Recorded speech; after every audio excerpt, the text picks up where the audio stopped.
So the employers will have the option of being able to opt out of the plan if it's up to them. But starting on April 1st of 2023, they're going to do this kind of like a three-legged stool. And the first introduction period will be 25 or more employees. So that will come on April 1st, 2023. For that employee threshold, we'll have to have the option of the plan in place.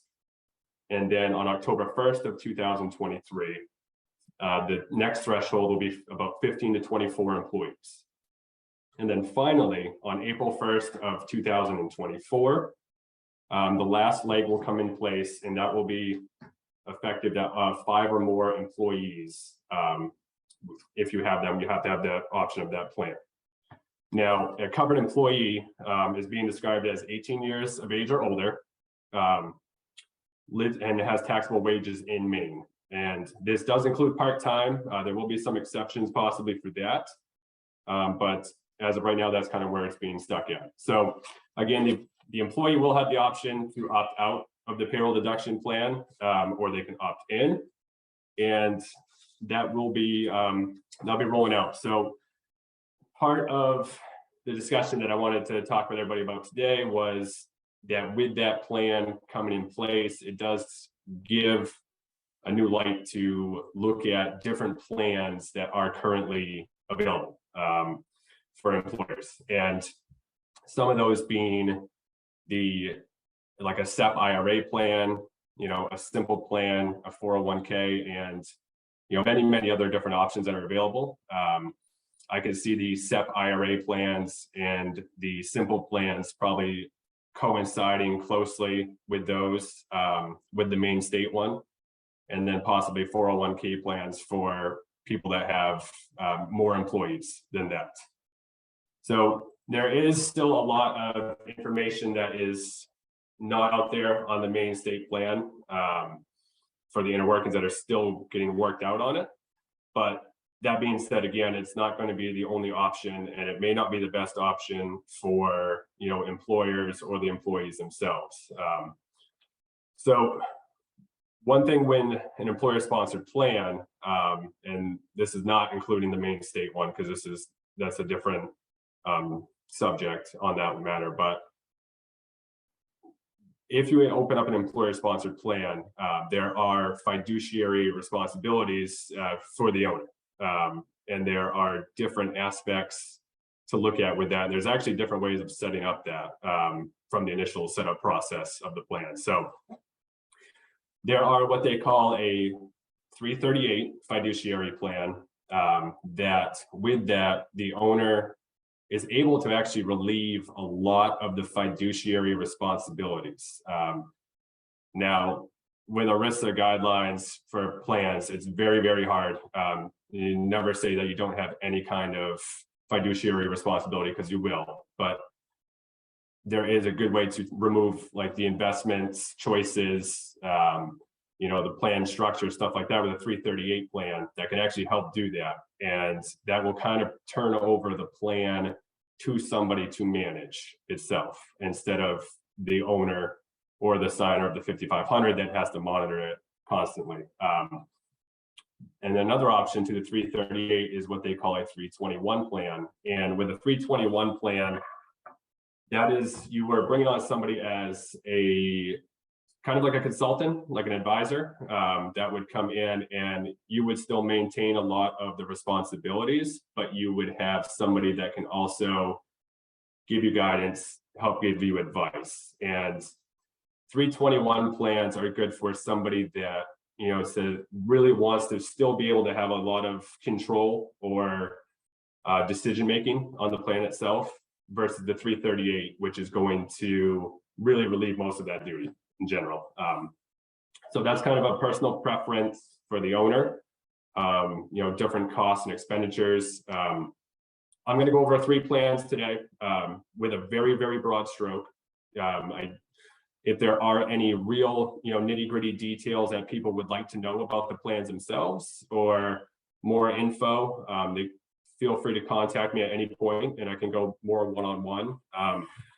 With a lot of these employer-sponsored plans, there is, guidelines and generics, but they are a lot of details that are specific to the individual business owner or business that is installing them. So the first plan that comes to mind that might be beneficial for a lot of people is called a SEP IRA.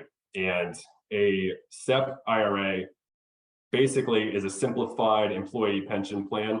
And with that, that is really geared towards people that probably have, and and this can flex a little bit, but 5 or under employees. And it's very, very cheap, very easy to install.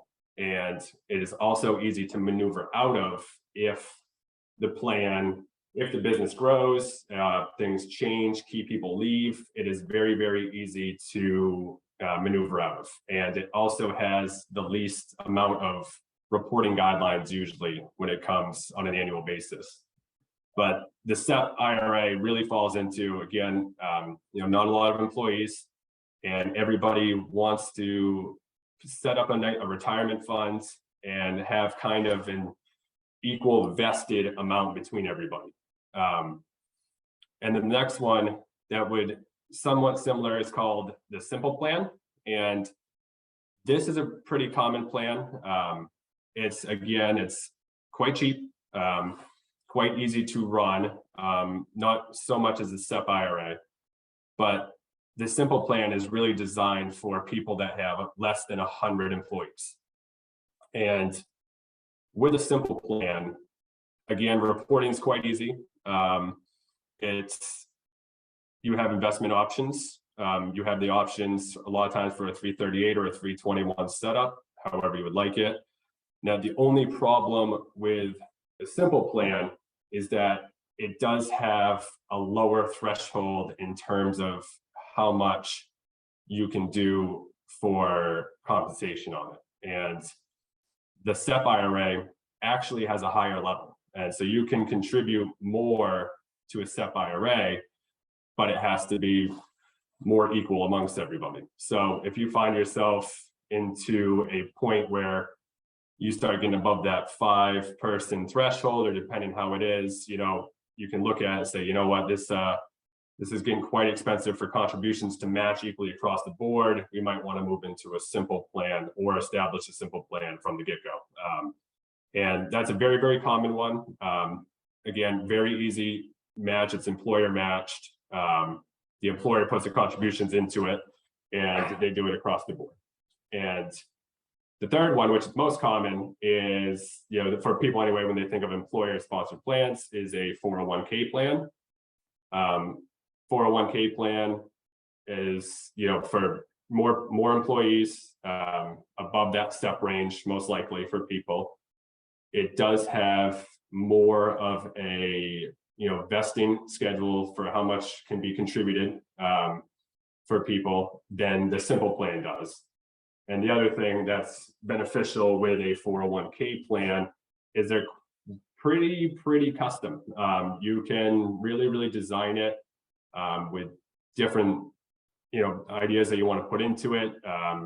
You can also put in where you can have withdrawals for employees. They can have hardship withdrawals if something happens, and usually there's a bit more of investment options and choices out there in the 401k plans. So again, these are very basic descriptions of these plans, but the big thing with a lot of these plans is it is a good opportunity, especially where something is coming into place, saying that, hey, you have to do this, that you might be able to step aside and stand out a little bit from the crowd for the employees, for the business. And the other one too is looking at, employer-sponsored plans, by all accounts, should be set up with the thought of the employees in mind first.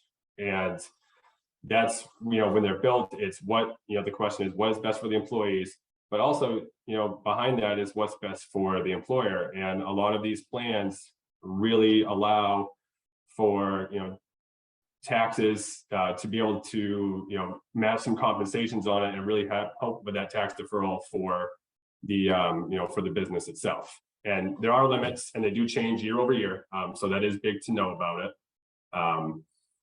But yeah, so with that plan coming, I think it's important for people to just evaluate, is that plan the best for us for the Maine auto Roth? And actually, in going back to that, so with the Roth, currently, as far as I know, as far as I've seen, the Roth plan is the only one that's going to be for the state of Maine plan.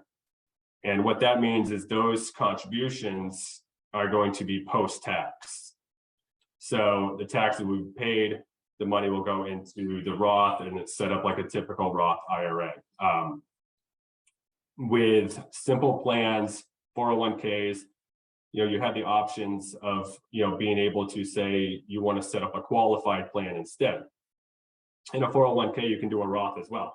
But with the qualified plan, you'll be able to take the money pre-tax and contribute that. Now, when the money gets withdrawn, after the plan, I have to pay taxes on it as it comes out, but it does allow for that tax deferral from the early stage, which a lot of people do like.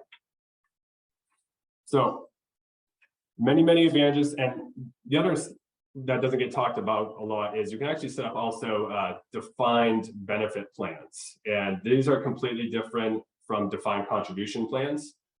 401k, the defined contribution plan, you say, I want to put this much into it, I want to match it, and that's the contribution amount. Now, with a defined benefit plan, this would be more for places that have the average age is a little bit higher, probably 45 years older average age, maybe 50 and up. And these defined benefit plans would allow somebody to really just maneuver and say, this is what I want to be able to give this person at retirement, or this is what we want to set it up for. So instead of a normal contribution vesting schedule, this is more of a, at retirement, this is what we want to happen, or if you leave, this is what we want to happen. And so again, many options. The defined benefits, there are even, there's more of those in there for that as well. But again, they're really designed for saying, choosing an outcome and trying to follow a direct outcome, especially for people that may be executives or anything like that in their current business that they have. So those are basic plans for it, and different options that you have coming into it. Definitely keeping an eye on the state of Maine, see some more details that come into that. If I did miss any small details, I do apologize. We have been looking quite heavily into any news that comes into it.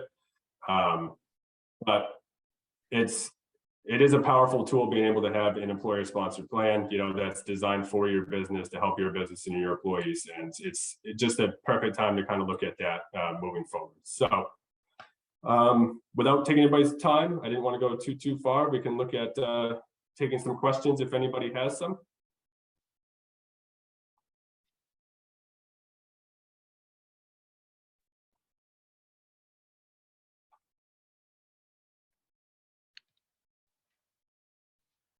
Kathleen, this is being recorded, right? Yes. Okay, because I just noted that Jason Cole just showed up, so I'm sure he'd appreciate being able to look at it at his own leisure. This is being recorded. Ryan, thank you so much for that presentation. Yeah, and if anyone, that was a lot of information, so feel free to jump in, anyone, if you have questions. Don't be shy. But if not, we will be sharing this along with Ryan's contact info, which is if there's any individual questions as well, for specific plans, and individual ones, and also, there's also specific plans for people for, like, if you're a sole proprietorship, if you own your own business and you're the only person, there are custom plans that are made for that as well, beyond just regular IRAs or anything. But it looks like I'm seeing some one-page summaries. So I will do my best to get something that I can put out there, that's client releasable for everybody. And just some, generic info on the actual Maine state plan, as well as some of the plans that we went over today. Excellent. Well, thank you very much, Ryan, and thank you everyone for joining us. Yep. Thank you very much, everybody. And again, appreciate the time and look forward to catching up with you at some of the Hospitality Maine stuff. That's right. We'll see everyone at the summit. All right. Thank you. Okay, take care.